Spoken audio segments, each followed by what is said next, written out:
A través del podcast de la psicología a la tierra, queremos llevar el conocimiento psicológico a lo cotidiano. Te damos la bienvenida a este espacio para acompañarte en conexión con la naturaleza.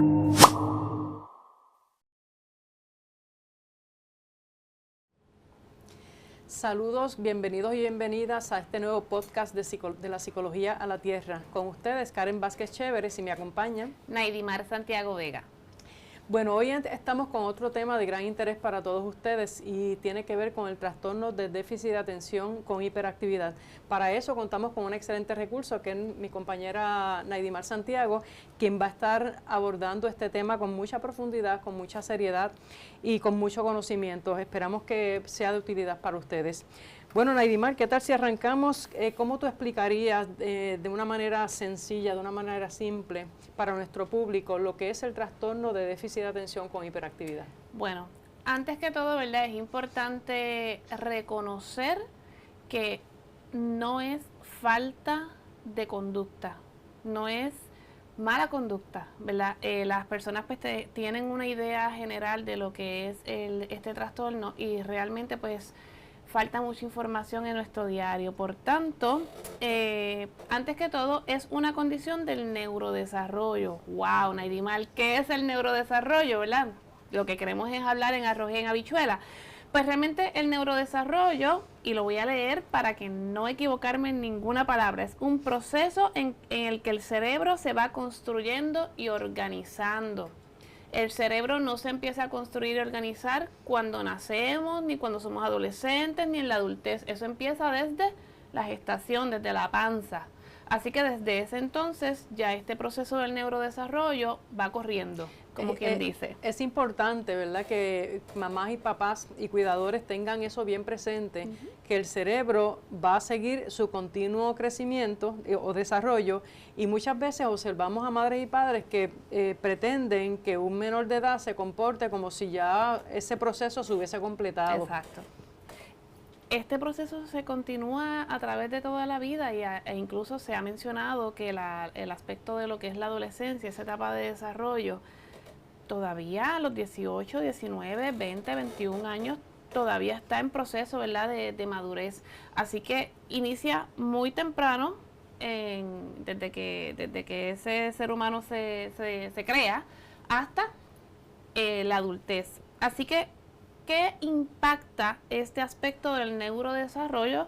Que ya aprendimos que ese proceso de construcción impacta la atención, cómo esa persona poco a poco va aprendiendo a observar aquello que requiere, ¿verdad?, su atención, lo que es la impulsividad, que en el caso del trastorno de déficit de atención con hiperactividad se refiere a actuar antes de pensar. Por lo general pretendemos que nuestros niños y niñas con este tipo de diagnóstico, y el que no lo tiene también, piense antes de actuar. Aquí pues la cosa se complica un poquito en el sentido de que entonces actuamos antes de pensar. Y también está el proceso de lo que es la regulación de esa energía y de las emociones. Así que si estas tres áreas en específico son las más que se impactan cuando hay este tipo de trastorno, pues entonces tenemos que darnos cuenta de cómo yo lo voy a manejar. Naidimar, cuando hablas de la dificultad con la atención, es lo que en el lenguaje popular mamá y papá le hablan, distracción, que se despista. Que no me hace caso. Yo voy a traer varios ejemplos con estos tres aspectos, ¿verdad?, que es lo que es la atención, la impulsividad y la actividad y la energía, para que los padres y madres tengan una idea clara de cómo yo lo veo en mi diario vivir. Entonces, es importante mencionar que esto no es un proceso diagnóstico. Aquí no queremos diagnosticar, aquí no queremos decir, mira, tu hijo tiene déficit de atención por esto, por esto, por esto. No. Lo que quiero es compartirle vocabulario. sencillo de sus observaciones para cuando usted pueda tener la oportunidad de estar con un profesional de ayuda, pues le sepa explicar qué es lo que está observando en sus hijos e hijas, y de este modo pues ese proceso con este otro profesional de ayuda pues sea un poquito más flexible y tenga entonces la información necesaria. Ahí está la importancia de que mamá y papá estén bien pendientes de la observación del comportamiento de esos menores, y que antes de etiquetar, de señalar, incluso de gritar, ¿verdad? A los menores, que puedan llevar un registro. Mira, hace esto, tiene este comportamiento que no sé, como que no lo entiendo muy bien, para que cuando vaya al proceso evaluativo pueda tener más fundamento. Exacto, ¿verdad? Ese proceso. Todo lo que esa otra persona necesita para realmente poder llegar a una conclusión precisa. Hablando de la atención, número 1, en tareas del diario vivir y en tareas escolares. ¿Y por qué lo traigo de esta manera? Porque cuando entran en el proceso escolar, ahí es que muchas veces nos comenzamos a dar cuenta de cuáles son esas necesidades que tienen nuestros niños y niñas. Porque en la casa es un poquito más flexible, y a lo mejor yo le mando a hacer algo y en el camino conversamos, se nos fue un poquito la línea de lo que teníamos que hacer, pero en la escuela ya hay una estructura. Entonces, cuando estamos en la escuela, así sea pre-kinder, así sea kinder, ahí sí ese maestro o maestra se puede ir dando cuenta donde el niño o la niña está funcionando de forma esperada. Y es importante utilizar la palabra esperada, porque lo normal es muy ambiguo. Así que vamos a lo que son las tareas.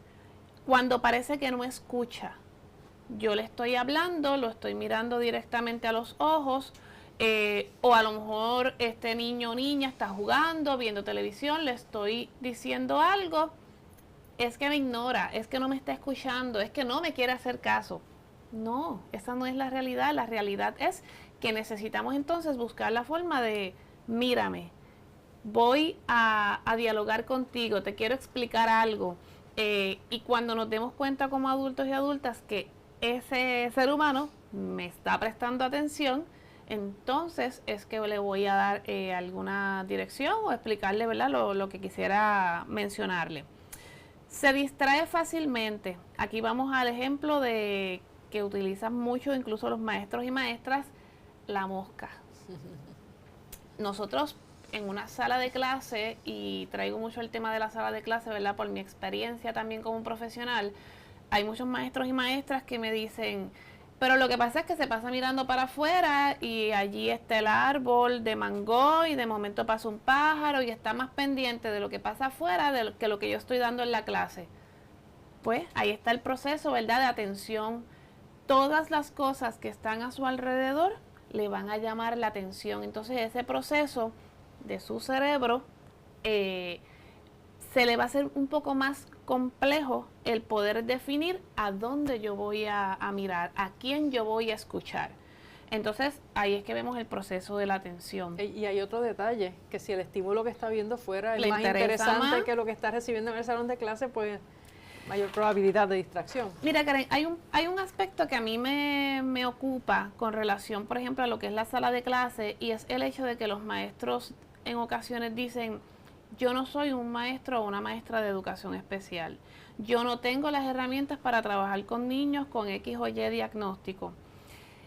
Estamos en un proceso a nivel social y a nivel, ¿verdad?, de todo lo que tiene que ver con la salud mental, que ya se pueden identificar con mucho más tiempo las necesidades de nuestros estudiantes. Entonces, esas necesidades van a estar ahí. La pregunta es, ¿yo como profesional ignoro esas necesidades o me acoplo a la realidad de las necesidades que tienen nuestros niños, niñas? Yo como padre, como madre, ¿ignoro esa realidad o busco entonces las herramientas? ¿Y cómo entonces yo me voy a conducir en el diario vivir como profesional, como padre y como madre para poder satisfacer esas necesidades? Sí, podríamos también considerar el déficit que hay a través del sistema educativo. Y obviamente no vamos a aprovechar, a usar este tiempo para hablar sobre eso, ¿verdad? Porque si no, no vamos a terminar y nos vamos a desviar demasiado. Pero también es un aspecto a considerar, cómo dentro de esas deficiencias que tiene el propio sistema educativo, que podría no atemperarse a la necesidad de esta generación, niños, ¿verdad?, exacto, que viene emergiendo, cómo van a tener que ir poco a poco atemperándose, actualizándose para poder ser más útiles dentro del salón de clase. Y la información la hay. Más adelante, ¿verdad?, les voy a ofrecer algunos libros e información que pueden adquirir. Continuando, ¿verdad?, con los detalles que tienen que ver con el trastorno, está la parte de la impulsividad. Contestar sin esperar. Yo todavía no te estoy todavía no he terminado la pregunta que tú quieres comer hoy. No, que eso no es lo que yo quiero comer, que si pero si no he terminado, te voy a dar alternativas. ¿Ves? Eso es un ejemplo. Está la dificultad para hacer turnos. Miren, nos pasa a nosotros como adultos, que uno llega a una fila del gobierno, que esas son excepcionales, pero tú ves y tú dices, no, es que yo no puedo esperar y esto tiene que avanzar, y entonces ahí empieza como que ese motor dentro de uno a correr. Eso mismo pasa con nuestros niños y niñas con déficit de atención, pero lo que hace la diferencia es la frecuencia. No es que por una fila yo me cansé y quiero brincar, versus a que todo el tiempo, ¿verdad?, esa sea la conducta observada. Y reacciones rápidas y a veces intensas. A la mínima observación que posiblemente tú le hagas a este niño o niña, ahí va a haber entonces una reacción a lo que nosotros en nuestro diario vivir puertorriqueño le decimos que es un malcriado, es una malcriada. Me está respondiendo.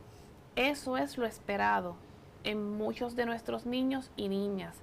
Que esa conducta con el paso del tiempo y con un buen proceso terapéutico se puede modificar, sí, pero no podemos pretender que ellos lo aprendan de la primera. Esto es mucha paciencia y repetición, repetición, repetición, hasta que poco a poco ellos vayan, ¿verdad?, entendiendo este aspecto. Es un poquito de también mamá y papá ponerse en los zapatos de esa criatura que viene creciendo, que se les debe estar haciendo difícil poder entenderse, poder sentirse no entendido y cómo manejar esas emociones, ¿verdad? Porque Exacto. Típicamente al menor o a la menor con déficit de atención hay muchos señalamientos.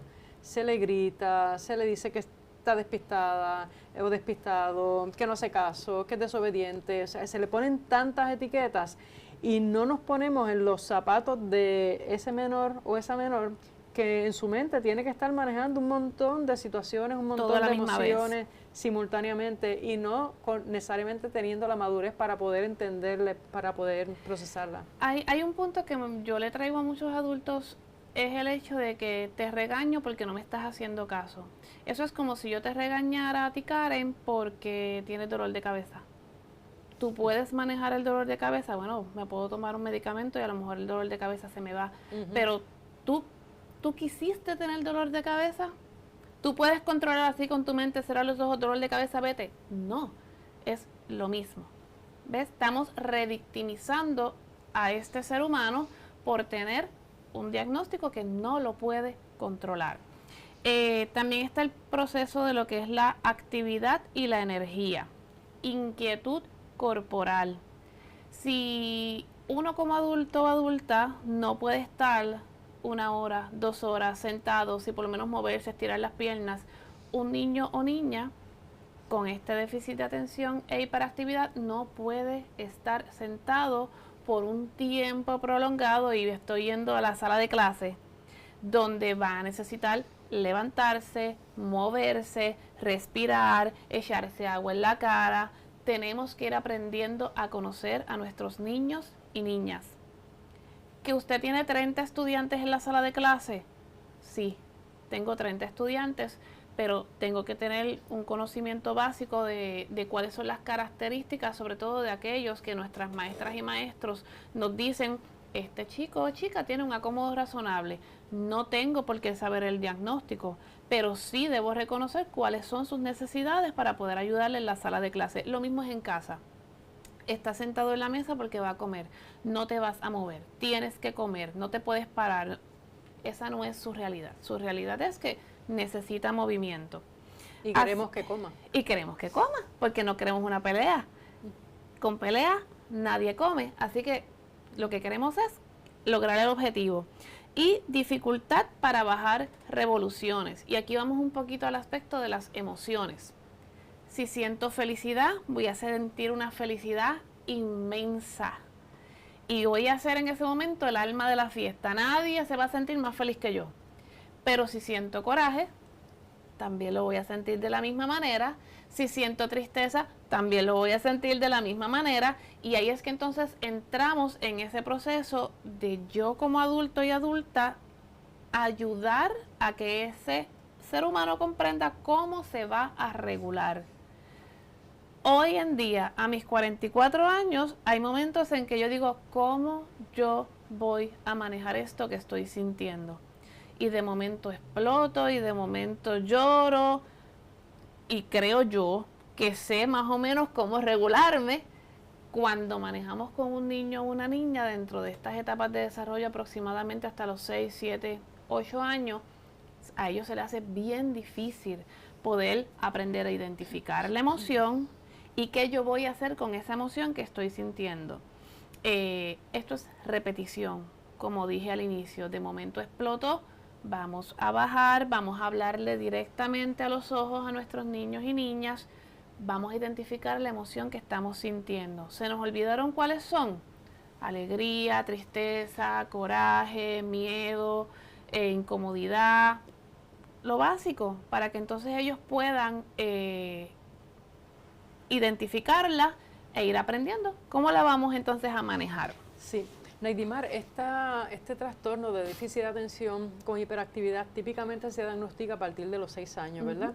Y el propósito de no diagnosticar antes es que juega un papel bien importante las observaciones que se hacen en los ambientes naturales, por ejemplo, en el ambiente del hogar, en la socialización, no solamente el comportamiento en la escuela. Esto lo que quiere decir es que posiblemente cuando ya esa niña o niño llega para diagnóstico o surge un diagnóstico, posiblemente mamá y papá ya están saturados, tratando de dar una explicación que haya estado pasando. Hay veces que los padres y madres se autoevalúan y se autocastigan pensando que no lo están haciendo bien, que qué pasó si con la otra o el otro me fue bien, cómo es que con esta no, la fórmula no me ha funcionado, ¿verdad? ¿Qué se puede esperar después de un diagnóstico de trastorno de déficit de atención con hiperactividad? En este caso, no en los menores, sino en mamá, papá o cuidadores. Mira, este proceso de cómo se siente ese mamá, papá, cuidador y la familia, yo lo veo principalmente como un duelo, porque tú tienes una expectativa, tú tienes una idea de lo que tienes en las manos y a lo que quieres llegar, pero te llega un diagnóstico que tú no lo esperabas y tienes que volver a darle un nombre a lo que tienes enfrente y tienes que volver a reeducarte. Y esto lo digo no solamente como profesional, también lo comparto como madre. Esto es un tema que he hablado en otras ocasiones. Tengo un hijo mayor. Cada hijo es totalmente diferente, a mí me lo decían, pero no es hasta que tú lo ves y lo vives que tú dices, wow, esto es totalmente diferente, aunque la crianza sea la misma. Ese proceso, ese momento, lo primero que uno se cuestiona es qué yo hice o qué yo no hice. Yo como madre que la cargué, ¿verdad?, en la panza, tú dices, ¿qué comí? Que no comí, que dejé de comer, aquel día que se me olvidó tomarme las vitaminas. Mira, Karen, pasan tantas cosas por la mente de uno y uno va cargando entonces con esa culpa, con esa tristeza, con esa vergüenza. No vergüenza de tener un hijo o una hija, porque uno los ama, los adora, los quiere. La vergüenza es con uno. Porque tú te empiezas a cuestionar y eres más fuerte contigo mismo que con otra persona. Entonces es un proceso donde vas a tener confusión, puedes tener tristeza, pero no es hasta que tú te empoderes con información que esas emociones empiezan como que a bajar, a fluir, y entonces vas a comenzar a sentir un alivio. En la medida que vas sintiendo alivio, que conoces el tema, ahí es donde entonces realmente empiezas a tratar a tu hijo y a tu hija de una forma correcta, de acuerdo a su diagnóstico, y empiezas entonces a luchar por sus necesidades. Según ellos van en su etapa de desarrollo creciendo y transformando, también nosotros como padres y madres pues tenemos que transformarnos. Y hay personas que a lo mejor piensan, Naidimal, pero tu área de salud mental, trabajas con niños, has trabajado con trauma. Sí, pero es que no es lo mismo.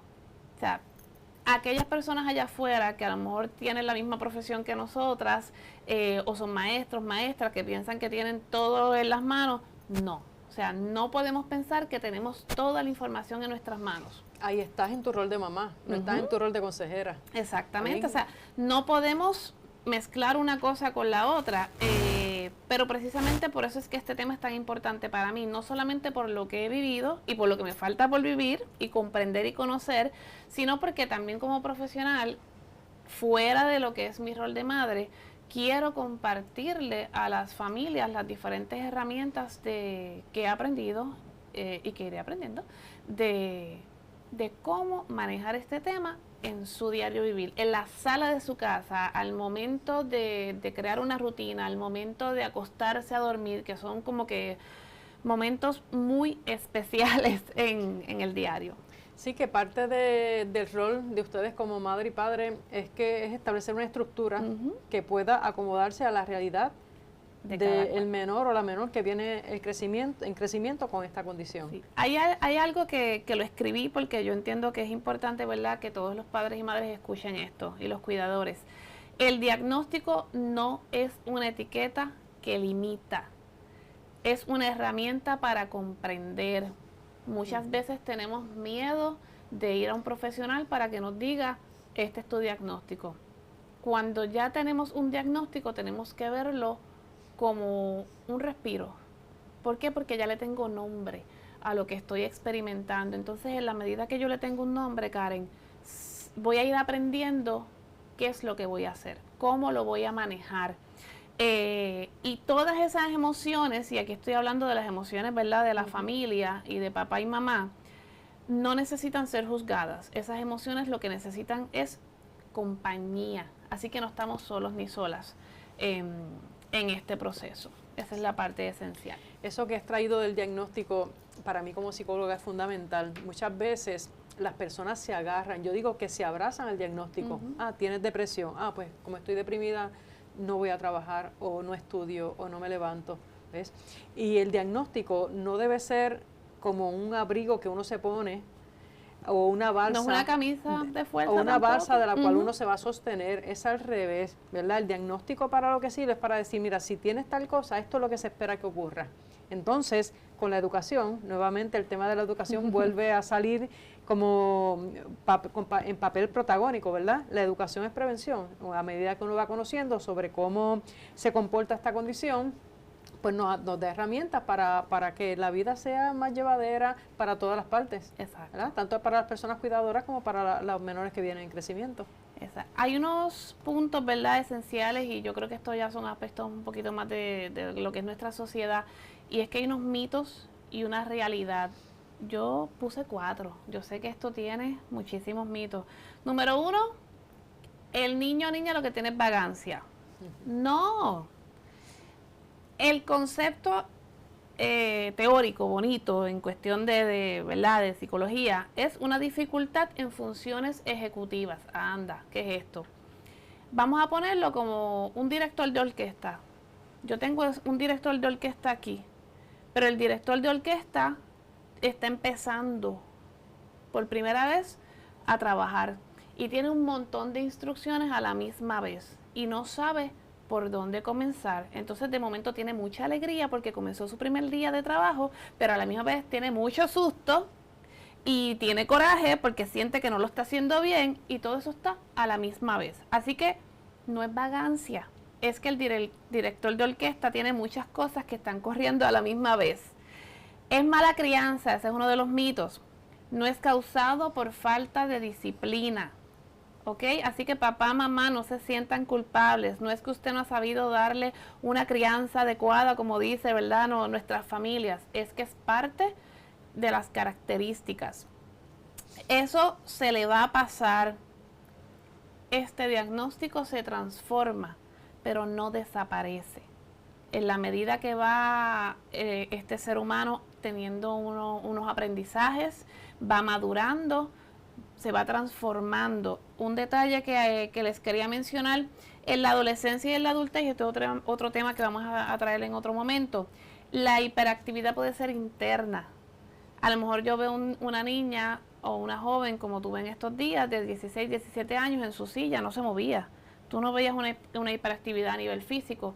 La hiperactividad está Su mente estaba en su mente. Ajá. Y ella a sí mismo me lo pudo explicar. Nadimar, es que tú me estás hablando, yo estoy tratando de escucharte, pero estoy pensando en tantas cosas. Ahí vemos la hiperactividad. ¿Solo pasa en la niñez? No. Esto nos acompaña toda la vida. Pero está en nosotros, ¿verdad?, adquirir las herramientas. Adelantando un poquito el tema, porque si no estamos aquí hasta mañana, ¿cuáles son los roles en la familia? Estructura flexible, tampoco es que vamos a ser rígidos y rígidas en el hogar. Tener rutinas visibles. Podemos, miren, a través de lo que es la internet podemos buscar muchas láminas, colocarlas, la hora de descansar, la hora de lavarse la boca, la hora del desayuno. La repetición, a nuestros niños y niñas les incomoda escucharnos, pero todo depende de cómo tú lo digas. No es lo mismo, mira, vete a lavar la boca. Mira, esta es la hora de lavarse la boca. Hay una diferencia en la forma en que yo me estoy comunicando. Validar emociones antes de corregir. Pasan situaciones en nuestro hogar. Ok, ¿qué es lo que estás sintiendo en este momento? Estoy triste, estoy frustrada. Validamos la emoción y luego entonces dialogamos sobre lo que haya ocurrido. Reconocer las fortalezas, como dijo Karen ahorita, esto es un diagnóstico que este niño o niña que lo tenga en todo momento está siendo señalado, juzgado. Vamos a identificar cuáles son las fortalezas de nuestros niños y niñas. Vamos a dar instrucciones breves, una a la vez, no 5. A veces uno como adulto tiene que virar para atrás, ¿qué fue lo que tú me dijiste? Una a la vez. Pausas de movimiento. Estamos comiendo y te estás dando cuenta que hay energía ahí que hay que canalizar. Mira, ven acá, ayúdame aquí a recoger esto. No tenemos que ser tan obvios, tan evidentes, ¿verdad? Ya cuando uno va adquiriendo otra edad diferente. Pero con nuestros niños y niñas, ayúdame a mover esto. Ven acá que te voy a dar una instrucción, necesito que me ayudes en algo. Así que, otro detalle importante, la familia no es el terapeuta. La familia es su lugar seguro. Que cuando el niño o niña está con los padres es que se porta mal. No es que se porte mal, es que es su lugar seguro y no tiene que estar constantemente redirigiéndose. Claro. En relación con la parte académica, una recomendación que también se podría traer es que se designe un área que sea bien específica para estudiar, porque a veces los ponemos a estudiar en áreas que tienen montones de estímulos, está lleno de juguetes, el televisor, la música, y va a ser bien difícil que pueda concentrarse, ¿verdad?, en la materia, en la materia académica. Exacto. Así que identificar un área que sea así bien específica también podría ser de gran utilidad. Nadimar, sé que vamos a tener una segunda parte de esto porque queremos presentar una herramienta terapéutica a través de la horticultura, ¿verdad?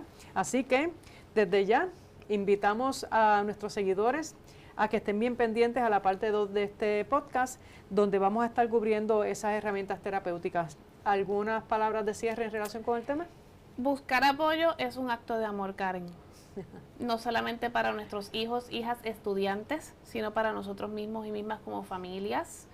Hay ocasiones en que las familias tienen como un terremoto en ese hogar, y yo creo que la parte esencial es educarnos, apoyarnos.